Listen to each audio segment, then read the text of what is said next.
안녕하세요. 저는 말로만 딸 같은 며느리가 꿈이라면서 실제로는 저를 돈으로만 여긴 시모에게 통쾌하게 이혼을 선물한 30대 여자입니다.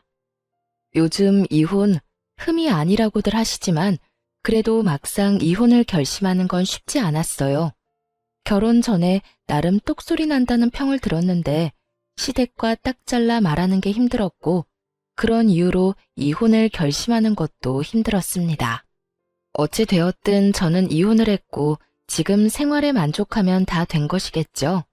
이쯤 되면 제가 왜 이혼까지 하게 되었는지 궁금하실 텐데요. 구질구질하고 답답했던 제 결혼 생활 이야기 시작해 볼게요. 저와 남편은 친구의 친구 사이였어요. 제 친구의 남자친구의 친구가 남편이었죠. 각 친구 무리 중 솔로였던 사람은 남편과 저뿐이었고 친구들끼리 모이다 보면 자연스럽게 남편과 짝이 되곤 했습니다. 그러다 보니 가까워질 수밖에 없었고 정신을 차려보니 연인 사이를 지나 결혼까지 하게 되었습니다. 남편과 연애하던 시절 시모에게서 전화가 종종 오곤 했어요. 아들, 어디야? 밥은 먹었어? 시간이 몇 시인데 먹었지. 엄마는? 식사는 하셨어요? 응, 나도 먹었어. 오늘 친구들이랑 밥 먹고 차도 한 잔 마시고 들어가는 길에 우리 아들 밥은 먹고 다니나 해서 전화했지. 그런 걱정하지 말고 집에 조심해서 들어가.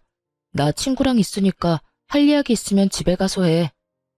이렇듯 시모의 전화가 있을 때마다 남편은 엄마가 혼자 있어서 이렇게 전화가 오곤 해.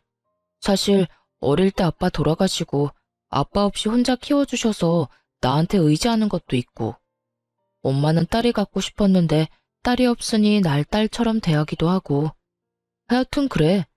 혹시 엄마랑 통화하는 거 불편한 건 아니지? 아니, 불편하긴. 그냥 딸 같은 아들이구나 싶어. 나쁘게 보이지도 않고 말이야. 사실이었어요. 엄마에게 다정한 남편을 보며 그저 딸 같은 아들이구나 하는 생각이 들었을 뿐 다른 쪽으로 전혀 생각하지 못했죠. 그냥 별 대수롭지 않게 생각했던 것 같아요. 하지만 결혼을 하고 나니 딸 같은 아들인 남편과 그런 남편에게 많이 의지하는 시모에게서 문제가 생겨나기 시작했어요. 그 문제는 바로 시모가 남편에게 의지하는 것도 모자라 저에게까지 의지하기 시작했다는 것이었어요.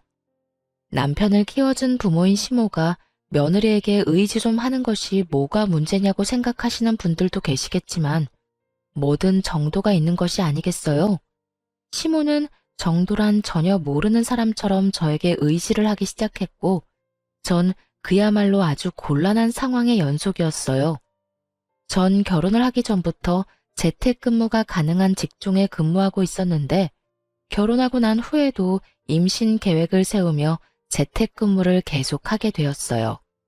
그런데 제가 계속 집에 있으니 시모는 제가 일을 한다는 인지 자체가 없는 사람처럼 저를 불러내기 시작하더라고요.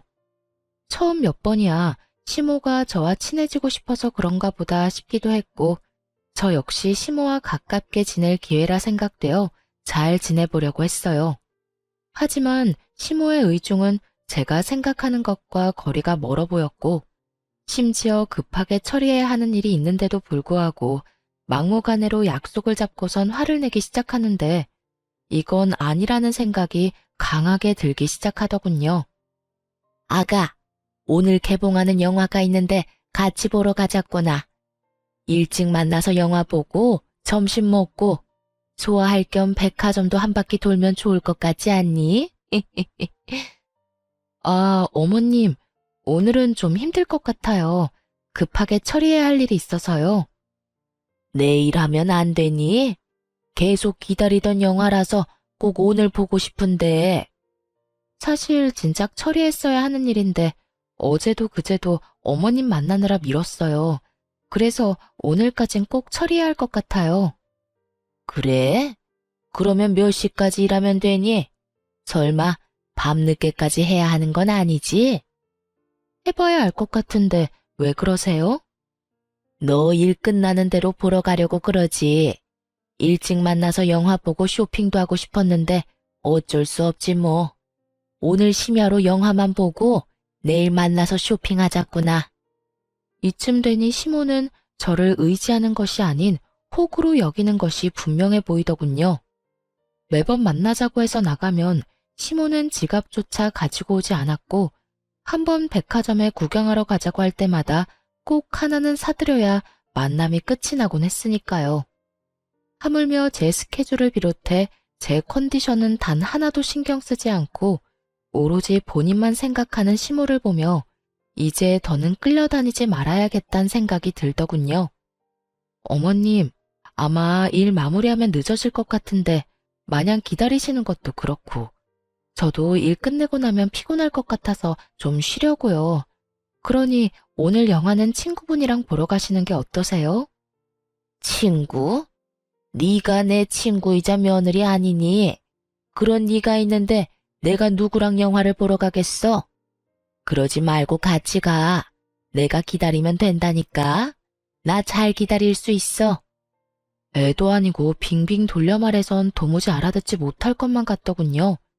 그래서 전 돌리지 않고 좀 더 직설적으로 말하기로 했습니다. 아니, 제가 너무 피곤할 것 같아서요. 밀린 일도 너무 많기도 하고 그거 다 처리하고 나면 아무래도 저도 좀 쉬어야 할 것 같아요. 집에 하는 일 해봤자 얼마나 힘들다고 그 유난인지. 그리고 정식 직원도 아니지 않니? 직원도 아니고 알바 나부랭이가 하는 일이 중요해봤자 얼마나 중요하다고 시어머니도 못 만난다고 하는 게야? 어머님, 저 아르바이트가 아니고 그저 집에서 근무하는 정직원이에요. 집에서 마냥 쉬는 게 아니라 출퇴근하는 개념처럼 해야 하는 일이 정해져 있다고요. 그러니까 그런 식으로 말씀하지 말아주세요. 그래? 그랬니? 그런 거였음 진작 말하지 그랬니? 그러면 친구들 불러서 가든가 하마. 친구를 부른다기에 이제야 말이 통하는 건가 하고 생각했어요. 하지만 뒤이어 나오는 시모의 말은 평소 시모가 저를 어떻게 생각했는지 잘 알 수 있게 해주더군요. 그래서 하는 말인데 나 용돈 좀 주려무나. 네? 용돈이요? 그래, 용돈. 친구들 만나서 영화도 보고 밥도 먹고 쇼핑도 하려면 돈이 있어야 하지 않겠어?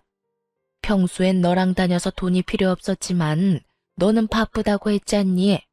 그러니 용돈이라도 줘야지. 계좌번호 보낼 테니 넉넉히 보내거라. 저의 예상대로 시모는 저를 돈 쓰는 호구로 여기며 당당하게 돈을 요구해왔고 어떻게 하나 고민하다 결국 30만 원을 보내드렸습니다. 지금 생각하면 왜 돈까지 줬나 싶은데 그땐 그게 최선이라고 생각했던 것 같아요.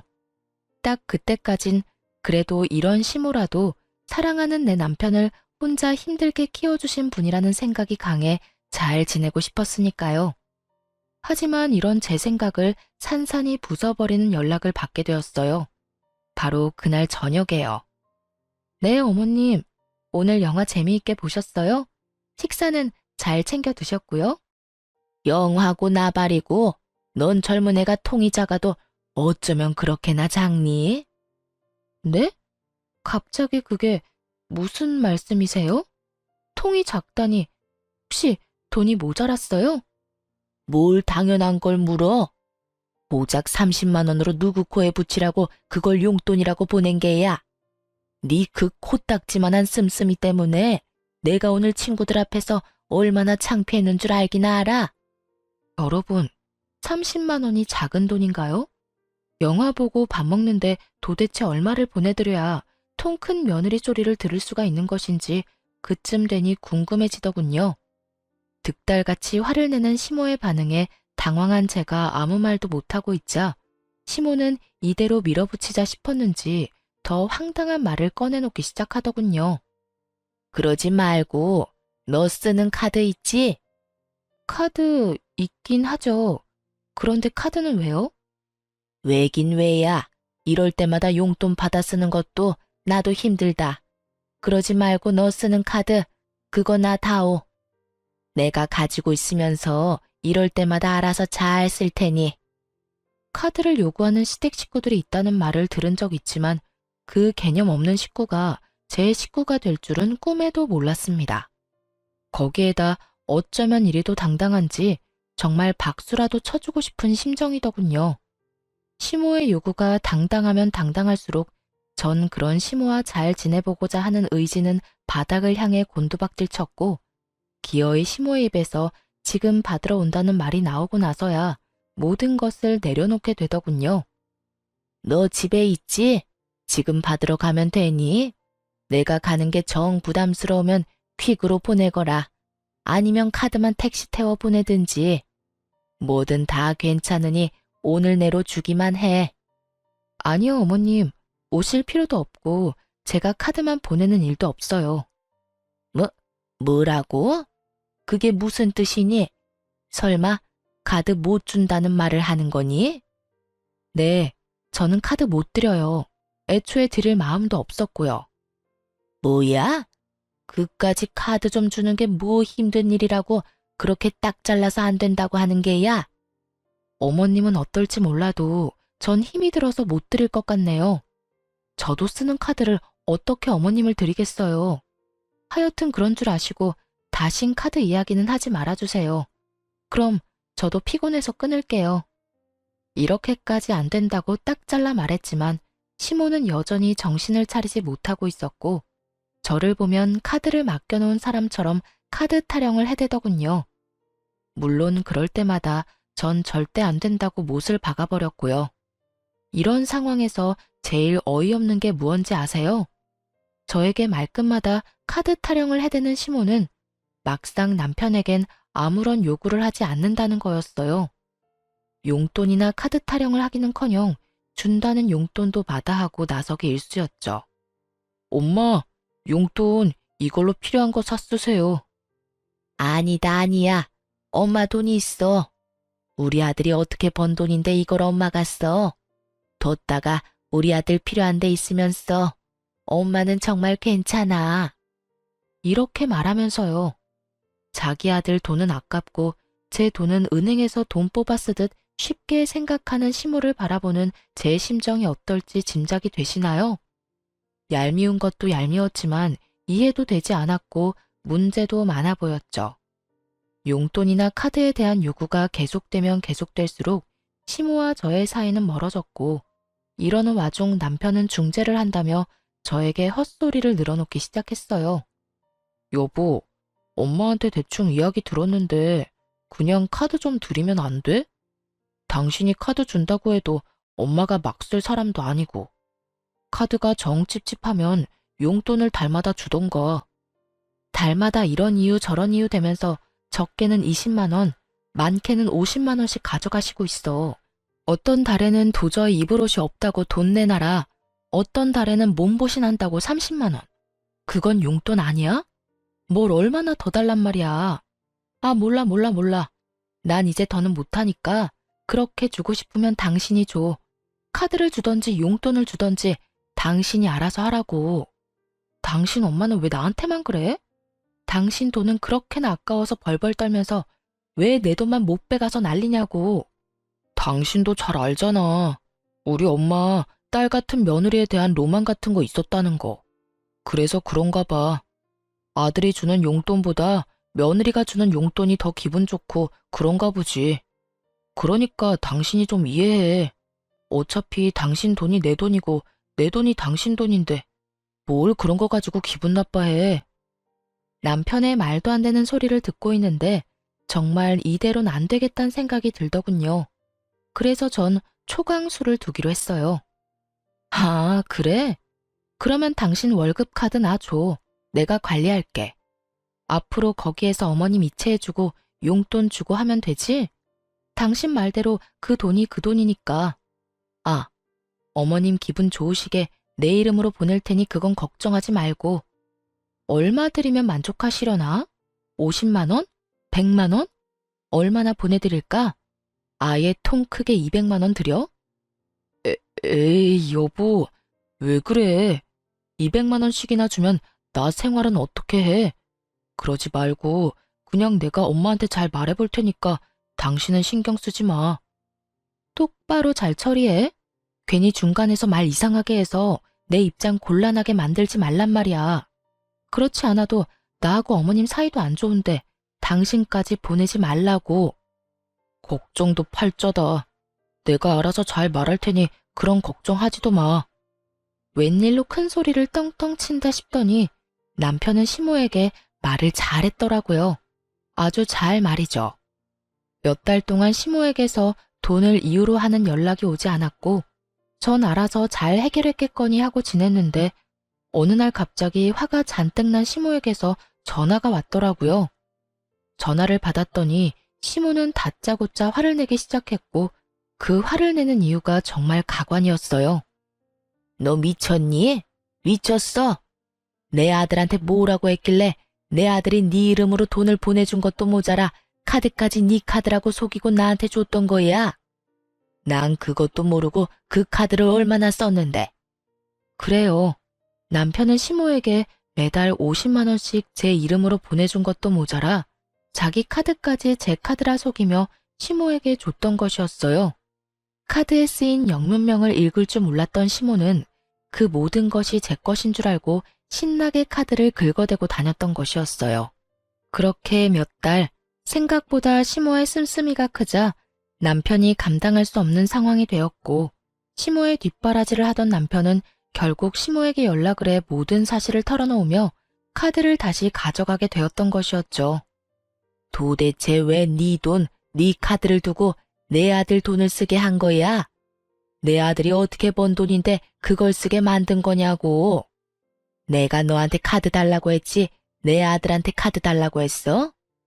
참 이해가 되지 않더군요. 돈은 자기가 실컷 써놓고 그게 왜 제 탓인 건지, 왜 자신이 쓰는 돈은 아들도 아닌 제가 당연하다는 듯 감당해야 하는 건지 혹시 여러분은 이해가 되나요? 전 도무지 시모의 상식이 이해되지 않았고 결국 저 역시 참지 않고 할 말을 다 해버렸어요. 어머님, 아범이 이렇게 말하더라고요. 어머님께 얼마를 주던 아범 돈이 제 돈이고 제 돈 역시 아범 돈이라고요. 그래서 그 돈이 그 돈이면 아범한테 주라고 했어요. 그래서 아범이 어머님께 용돈이고 카드고 줬던 거고요. 그게 무슨 문제가 되나요? 아니, 문제가 된다는 게 아니라 난 당연히 네가 주는 건 줄 알고 썼다니 말이야. 설마 어머님, 아들 돈은 아깝고 제 돈은 막 써도 된다고 생각하시는 건 아니죠? 그럴 리가 있니? 난 그저 며느리가 주는 용돈이 쓰고 싶어서 그랬다니까. 며느리가 주면 꼭 딸이 주는 기분이 들어 좋았단 말이야. 아, 그런 거면 앞으로 아들을 딸이다 생각하세요. 돈도 저보단 더 통 크게 잘 쓰잖아요. 용돈에다가 카드에다가. 그런 아들이 또 어디 있대요? 그나저나 많이 쓰시긴 했나 봐요. 기껏 드린 카드 쓰지 말란 말까지 나온 거 보면 말이에요. 시모는 제 말에 약이 바싹 오른 듯 씩씩거리는 소리가 휴대전화를 뚫고 나올 지경이었어요. 하지만 그것도 잠시 시모는 이대로 질 수 없다는 듯 준비한 말을 꺼내기 시작했어요. 그래서 말인데 나 너희랑 같이 살려고 한다. 네? 저희랑 같이요? 그러니까 우리 집에서 저희랑 같이 산다 이 말씀이세요? 그래. 우리 아들 말 들어보니까 요즘 내가 쓴 돈 때문에 좀 힘들다고 하더구나.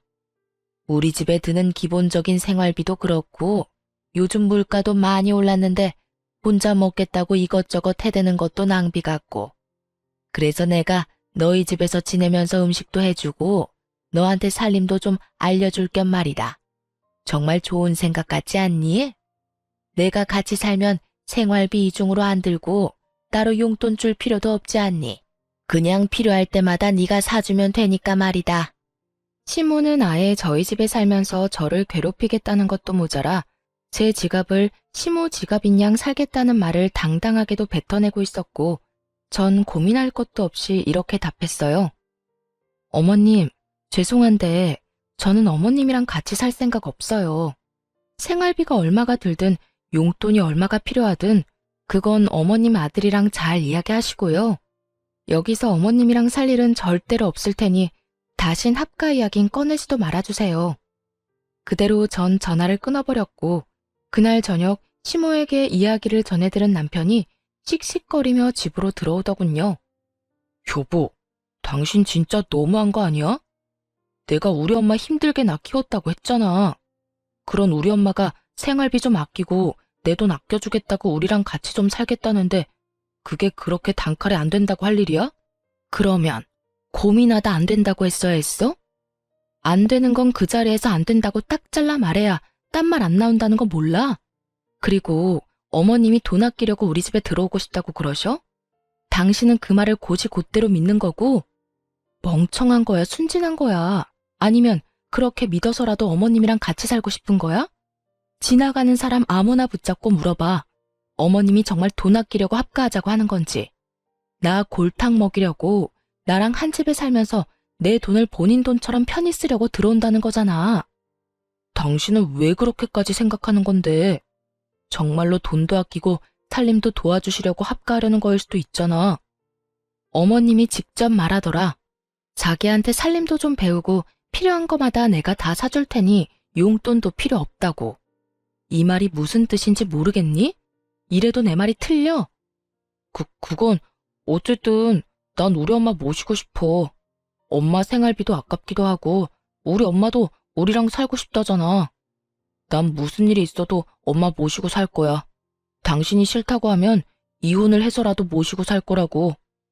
이혼 말을 꺼내고 싶은 사람이 누군데 감히 이혼을 짓거려대는 남편을 보며 정말 오만정이 떨어진다는 말이 무언지 알 것 같더라고요.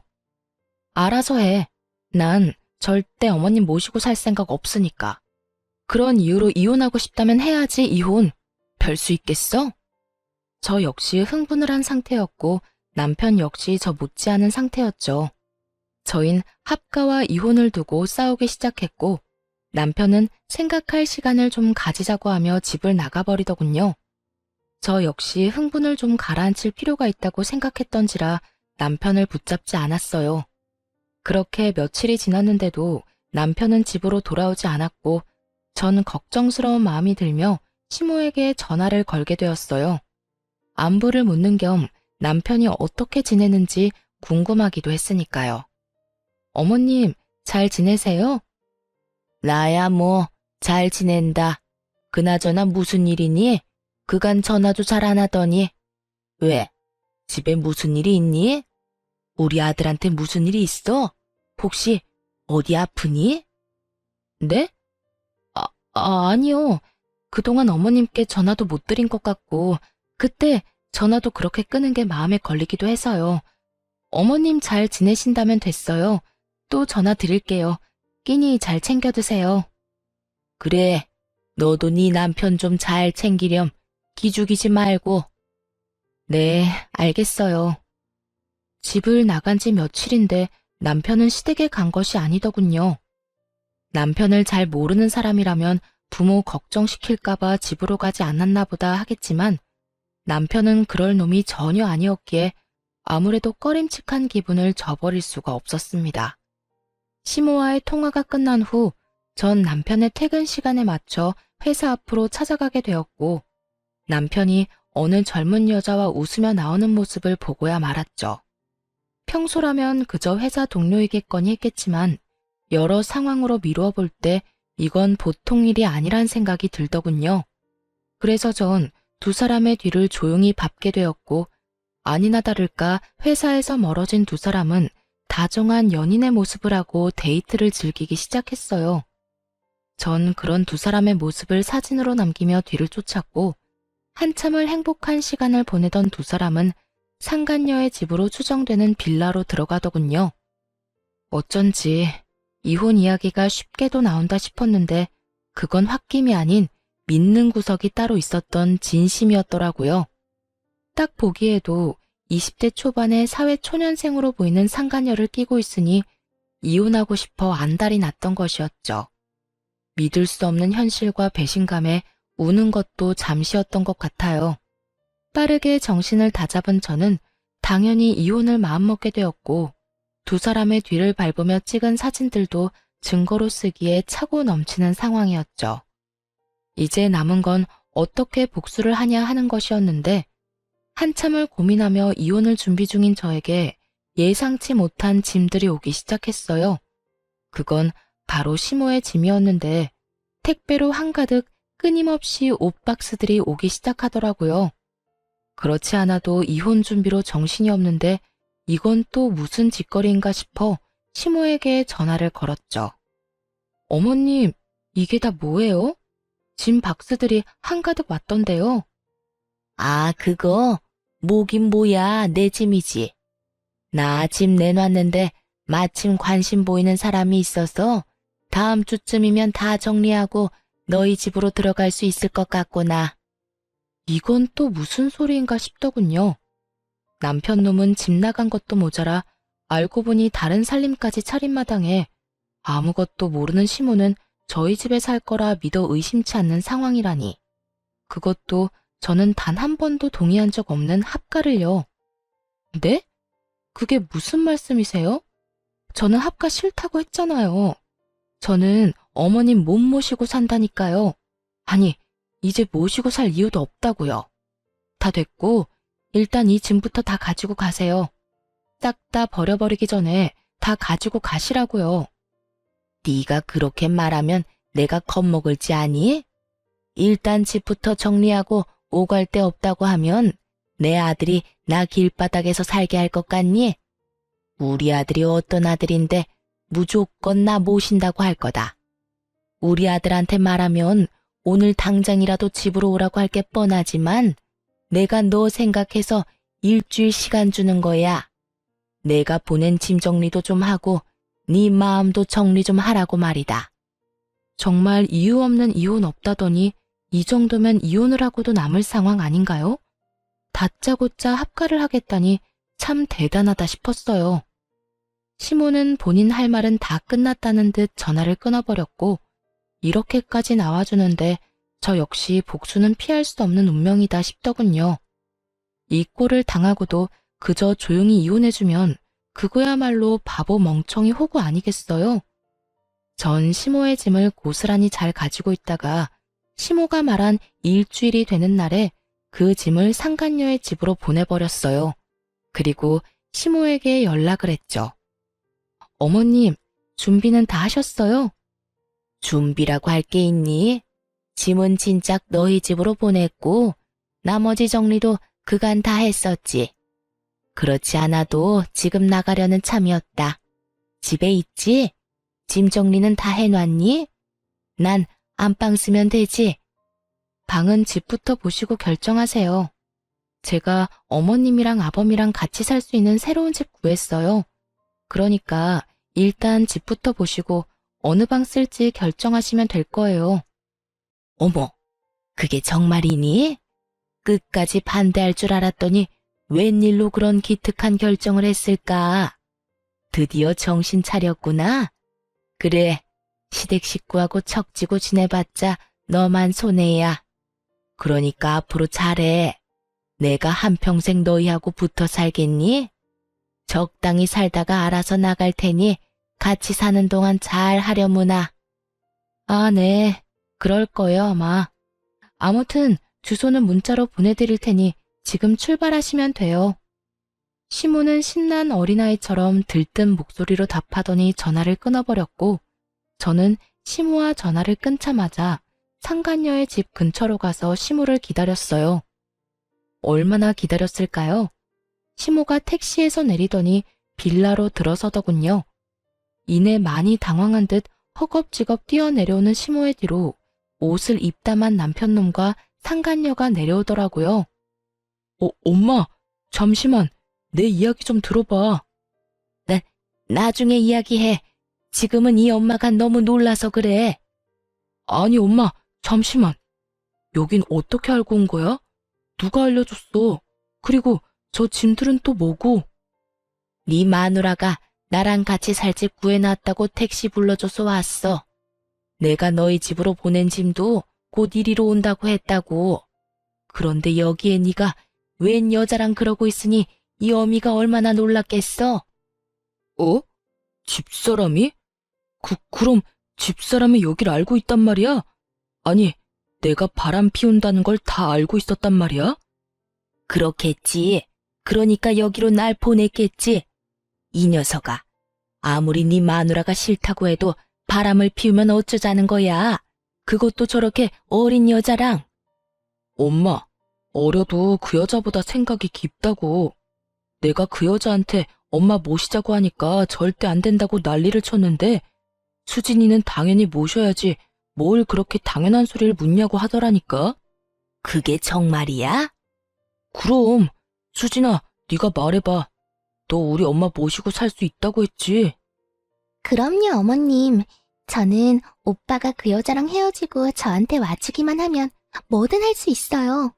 그리고 남편 부모님은 제 부모님과 마찬가지인데 모시고 사는 게 뭐예요? 그냥 같이 사는 거죠. 그렇지 않나요, 어머님? 상간녀의 말에 시모의 입이 귀에 걸리는 것이 멀리서도 한눈에 보이더군요. 세 사람은 이내 화기애애한 분위기에서 뒤늦은 통성명을 하는가 싶더니 이내 제 욕을 해대기 시작하더군요. 그나저나 그년 때문에 엄마가 얼마나 놀랐는 줄 아니? 그냥 상황 설명을 해주면 되지 왜 그런 거짓말을 하고 그런데? 내가 뭐 내 아들 바람났다고 하면 우리 수진이 머리채라도 뜯어줄 거라 생각했는가 보지? 그러니까 그 여자가 그렇게 독하고 영악한 구석이 있다니까?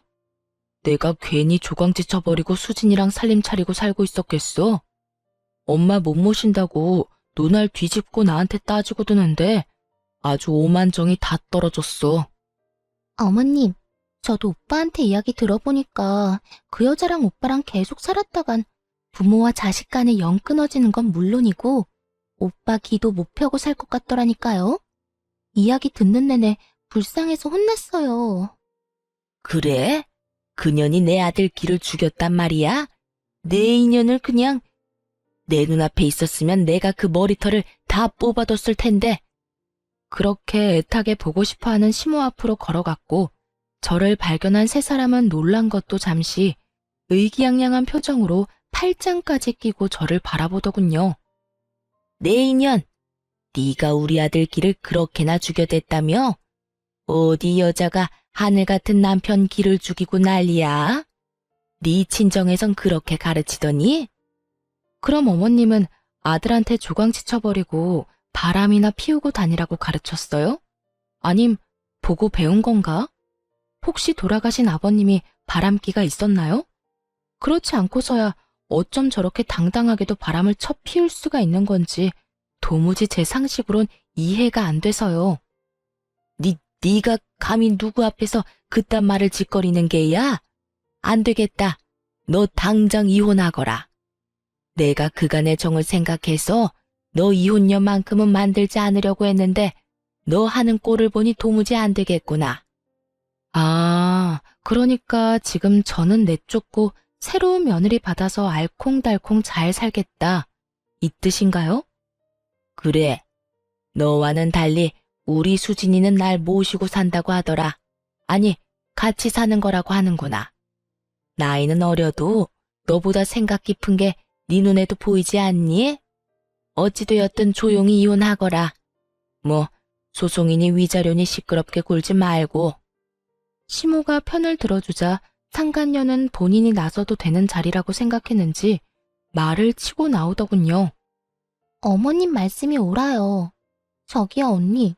제가 이야기 다 들었는데 언니도 뭐 잘한 거 하나 없던데. 그냥 조용히 이혼하세요. 어차피 증거도 변변치 않을 거라 소송해봤자 소용도 없을 텐데. 괜한 시간 낭비 마시라고요. 뭐 이대로 물러나주면 오빠가 위로금으로 한 500만 원은 줄 수 있다고 하던데. 그 돈이라도 받아서 떨어지라고요. 누굴 거지로 보는 건지 돈 500만 원에 조용히 물러서라는 말을 듣는데 정말 손이 벌벌 떨리더라고요. 전 떨리는 손을 들어 그대로 상간녀의 뺨을 때려버렸고 그런 상간녀의 앞을 남편이 막아서더군요. 당신 미쳤어? 지금 누굴 때리는 거야? 제정신이야? 너 같으면 제정신이겠어? 누굴 거지로 하나? 돈 500만 원 먹고 떨어지라고? 터진 입이라고 함부로 짓거리니까 얻어맞는 거야. 알겠어? 그리고 너는 지금 누굴 앞을 막아서는 거야? 사태 파악 똑바로 못하지?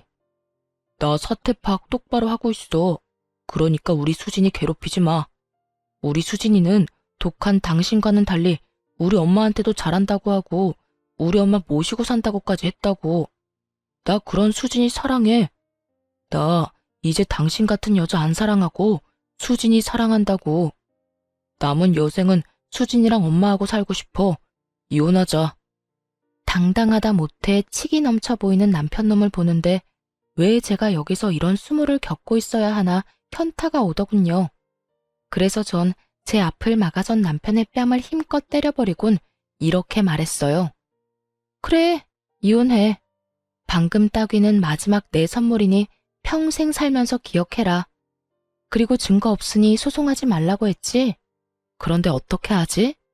나는 증거가 차고 넘쳐서 그 소송 할 계획인데? 이미 변호사 선임도 끝난 상태고 곧 소송도 진행될 거야. 그러니까 세 사람 준비 잘해. 그때 돼서 울고불고 매달리지 말고 말이야. 아 참! 그리고 지금 사는 집은 내 집이니까 당신 짐 다 빼야 하는 건 알지? 내가 당신 번거로울까봐 어머님 짐 보내는 김에 당신 짐도 다 챙겨서 오기 전에 이리로 보냈어. 곧 올 테니까 짐 정리 잘해. 이삿짐 비용은 내가 낼 필요 없을 것 같아서 결제 안 했으니까 결제도 알아서 하고. 전 그대로 집으로 돌아왔고 그 후로 진행된 이혼 절차는 이혼 후 벌어질 상황에 비해선 순조로웠어요. 증거는 많았고 많은 만큼 확실했죠.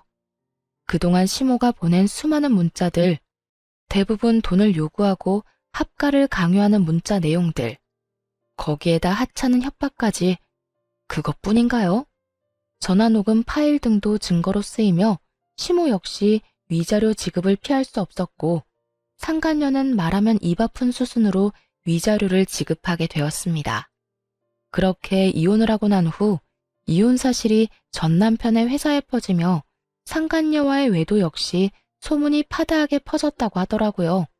그간 티를 얼마나 내고 다녔으면 다들 그럴 줄 알았다며 놀라지도 않았다고 해요. 그 소문이 직원내뿐 아니라 회사 윗선까지 퍼져 상간녀가 먼저 회사를 그만둔 후 결국 전 남편까지 손가락질을 견디지 못하고 회사를 그만두게 되었다고 들을 수 있었어요. 그렇게 이혼만 하면 다 끝이라고 생각했는데 그때부터 지긋지긋한 상황이 시작되더군요. 처음은 상간녀였어요. 이혼을 하고 잘 지내고 있는데 핏기 하나 없는 얼굴을 한 상간녀가 찾아왔더라고요. 무슨 일이에요? 앞으로 2번 다신 볼 일 없을 줄 알았더니. 그러게요. 저도 2번 다신 볼 일 없을 줄 알았다고요. 다 됐고 당신 남편이랑 당신 남편 엄마 좀 다시 데리고 가세요. 난 도저히 더는 그딴 인간들이랑 못 살겠다고요. 인간 취급은 해주려고 했더니 도저히 안 되겠네. 야, 여기가 어디라고 찾아와서 그딴 말도 안 되는 말이나 짓거리는 거야? 좋다고 뺏어갈 때는 언제고 이제 와서 뭐? 다시 데리고 가라고? 내가 미쳤니? 그 혹을 다시 가지고 오게? 그러지 말고 내가 이렇게 빌 테니까 제발 좀 데리고 가줘요. 아들이라는 놈은 회사 그만두고 집에서 빈둥빈둥 놀기만 하고 그 아들 엄마라는 사람은 남의 돈을 물처럼 써대는데 정말 미치겠다고요. 기껏 모은 돈 위자료로 쓰고 2 사람 사치하는 데 쓰고 이러다간 정말 거지는커녕 빚쟁이 되기 1분 직전이라고요.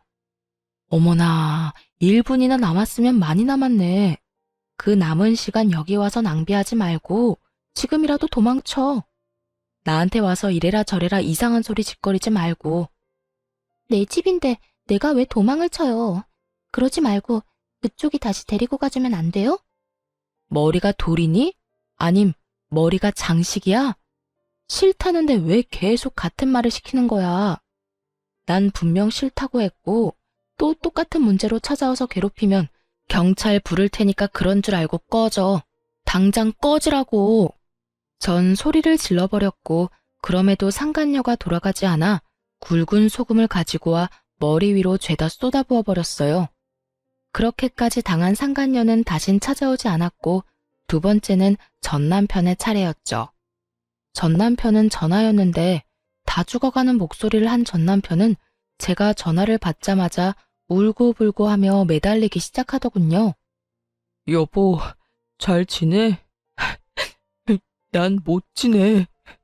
나 당신이 너무 보고 싶고 당신이랑 함께하던 그 시절이 너무 그리워서 죽을 것만 같아. 왜? 그 집에서 결국 쫓겨났니? 그렇게 사랑한다고 난리더니 그 사랑도 별 수가 없었나 봐. 그래서 다 쫓겨나고 거지꼴 되고 나니 내 생각이 났어? 그래서 이렇게 울면서 나한테 전화한 거니? 쫓겨난 게 아니라 내 발로 나온 거야. 당신이 너무 그립고 당신이 너무 보고 싶어서. 그년 그렇게 효녀인 척은 혼자 다 하더니 알고 보니 진짜 계산적이고 이기적인 년이었더라고. 그래서 깨닫게 됐어. 세상에 당신 같은 여자 또 없다는 거 말이야. 그래서 말인데 앞으로 내가 정말 잘할 테니까 우리 다시 재결합하면 안 될까? 난 당신만 있으면 다시 시작할 수 있을 것 같아. 가정도 잘 지키고 취업도 성공하고. 그러니까 제발 우리 함께했던 세월을 생각해서라도 한 번만 나 받아줘. 내가 정말 잘할게. 너 같으면 그게 되겠니? 되겠어? 나 이제 너 안 사랑해, 아니? 사랑은 둘째치고 밉지도 않아. 무슨 감정이 남아야 밉기라도 하지. 그러니까 똥 싸는 소리 하지 말고 2번 다시 연락하지 마. 너랑 전화통 붙잡고 있는 시간도 아까우니까. 저는 그대로 전화를 끊어버리곤 전 남편의 전화를 차단해버렸어요. 혹시 몰라 전 시모의 전화도 차단해버렸고요. 그렇게 끝일 거라 생각했는데 끝이 아니더라고요. 네, 맞습니다. 끝판대장 시모의 등장이 저를 기다리고 있더군요. 다 차단을 해버리고 난 후 며칠이나 지났을까요? 거짓골을 한 시모가 회사 앞에 기다리고 있더라고요. 며칠을 씻지 못한 것인지 머리에 기름기가 흘렀고 이상한 냄새까지 풍기고 있었어요. 여기까진 무슨 일이세요? 아가야, 나 좀 살려다오. 아, 아가라니요. 저 이혼한 거 잊었어요?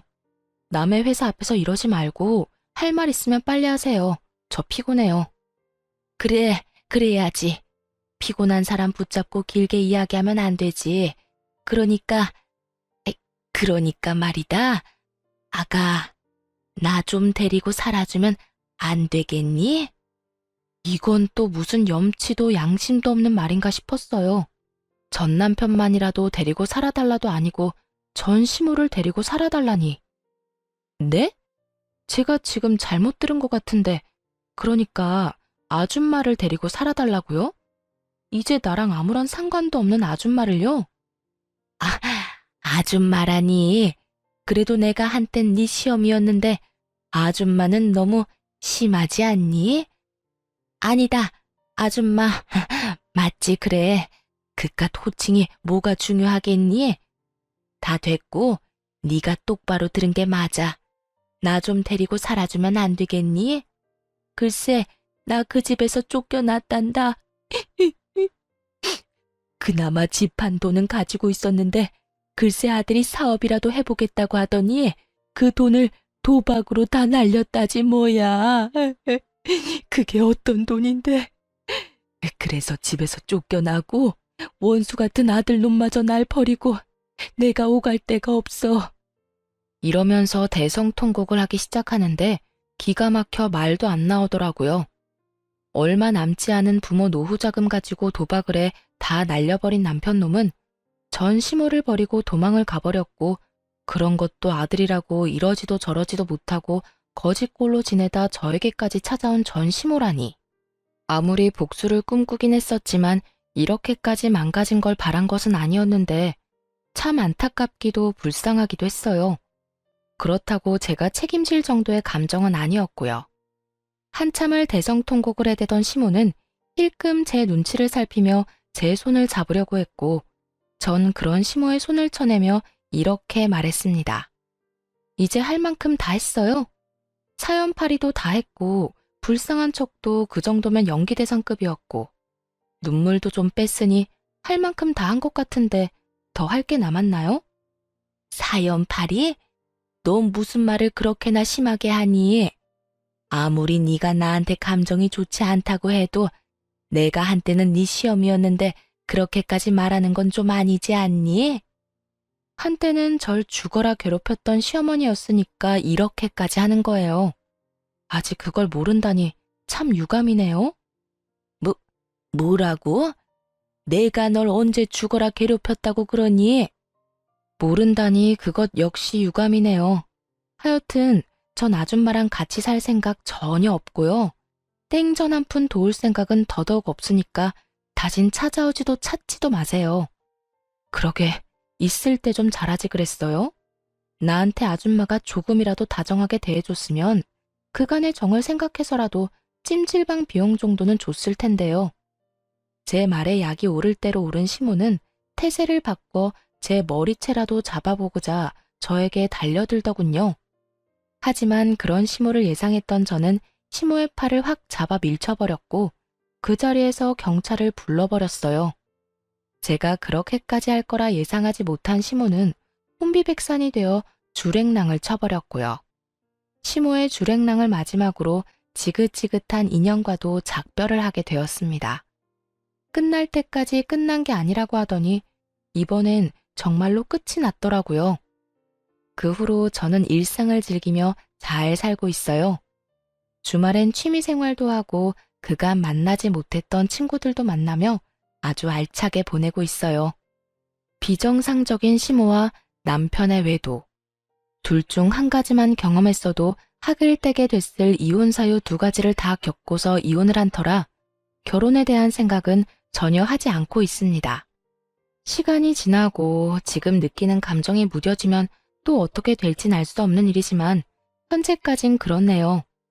혼자 온 세상 혼자 잘 즐기고 살다 남에게 피해 주지 않고 가는 것도 꽤 멋진 삶이 될 수도 있다는 생각이 들어요. 그만큼 지금 혼자 지내는 저만의 삶에 만족할 뿐더러 더없이 행복하답니다. 처음 이혼을 했을 당시엔 제 탓도 했던 것 같아요. 그때 제가 시모를 받아들였다면 그때 제가 시모에게 더 잘했더라면 하면서요. 저도 참 바보 같지 않나요? 그만큼 이혼이라는 것이 심적으로 저를 힘들게 했고 저를 흔들어대곤 했습니다. 하지만 그것도 시간이 지나니 상황을 똑바로 직시하게 되었고 그 모든 것엔 저의 잘못이 없다는 것을 깨달았어요. 그러고 나니 제 인생이 즐겁고 행복해졌고요. 제가 단단해진 만큼 앞으로 남은 제 삶은 더욱 행복하겠죠? 이로써 저의 사연은 끝이 났습니다. 끝까지 응원해주시고 함께해주신 모든 분들 감사합니다.